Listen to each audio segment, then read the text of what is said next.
যদি কারো শরীরে এই তিনটি চিহ্ন দেখতে পান বুঝে নিবেন ওই ব্যক্তি জাহান্নামী। জাহান্নামী ব্যক্তিদের শরীরে দুনিয়াতে এই তিনটি চিহ্ন ফুটে ওঠে এবং এই তিনটি চিহ্ন যদি আপনার অথবা কোনো ব্যক্তির শরীরে দেখতে পান বুঝবেন ওই ব্যক্তি মহাপাপী এবং তার জন্য জান্নাত হারাম। কি সেই তিনটি চিহ্ন তা জানতে হলে দেখতে থাকুন আজকের ভিডিও। প্রিয় দর্শক, আপনি যদি হযরত মুহাম্মদ সাল্লাল্লাহু আলাইহি ওয়াসাল্লামের উম্মত হয়ে নিজেকে ভাগ্যবান মনে করেন অবশ্যই আলহামদুলিল্লাহ কমেন্ট করবেন। আজকে আমার প্রিয় নবীর ভালোবাসার মানুষগুলোকে দেখতে চাই। প্রিয় দর্শক, অবশ্যই ভিডিওটি শেয়ার করতে ভুলবেন না। আপনার একটি শেয়ারে হয়তো অনেক মানুষ হেফাজত হবে। তো চলুন শুরু করা যাক আজকের ভিডিও। পৃথিবীতে ঝড় তুফান হওয়ার আগে যেমন একটি আলামত দেখা যায়, কোনো বিপদ আপদের আগে যেমন লক্ষণ দেখা যায়, ঠিক তেমনি জাহান্নামী ব্যক্তিদের মৃত্যুর আগে শরীরে তিনটি চিহ্ন ফুটে উঠবে, যা দেখলে বুঝতে হবে ব্যক্তিটি জাহান্নামী।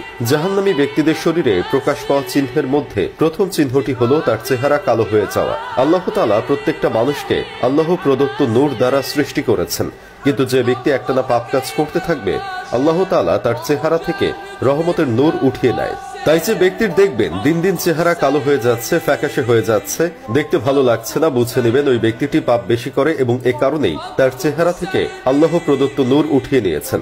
যাদের চেহারা জন্ম থেকেই কালো তাদের চেহারার ভিতরেও দেখবেন একটি মাধুর্য আছে, চেহারার মধ্যে উজ্জ্বলতার ভাব আছে, একটু মায়াবী বর্ণ আছে। এটা হয় তখনই যখন সেই ব্যক্তির উপরে আল্লাহ প্রদত্ত নূর থাকে এবং এই নূর থাকার ফলে ওই মানুষটিকে সুন্দর লাগে। 2 নম্বর হলো ওই ব্যক্তি যাকে মানুষ ঘৃণা করে, অর্থাৎ ঘৃণিত চোখে দেখে। প্রিয় দর্শক, আল্লাহ যদি কোনো বান্দাকে পছন্দ না করেন তাহলে তাকে আসমানের ফেরেশতারাও পছন্দ করেন না, এমনকি জমিনের ফেরেশতারাও তাকে অপছন্দ করে। হাদিস শরীফে উঠে এসেছে, আল্লাহ তাআলা যখন কাউকে অপছন্দ করেন তখন তিনি জিবরাইল আলাইহিস সালামকে বলেন, আমি অমুক বান্দাকে পছন্দ করি না, আমি তার উপর অসন্তুষ্ট।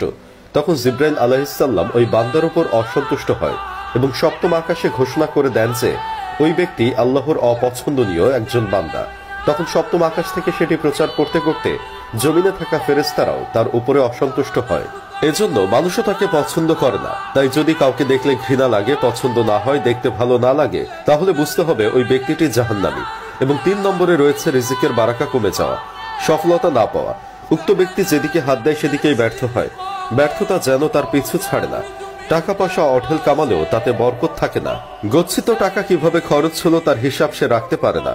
দিন দিন তার সকল ধন সম্পদ ধূলিসাৎ হয়ে যায়। তার এক সময় অনেক আধিপত্য ছিল কিন্তু এখন নেই। এরকম কেউ হলে বুঝতে হবে ওই ব্যক্তির উপর আল্লাহ সন্তুষ্ট নয়, বরং ওই ব্যক্তি জাহান্নামী।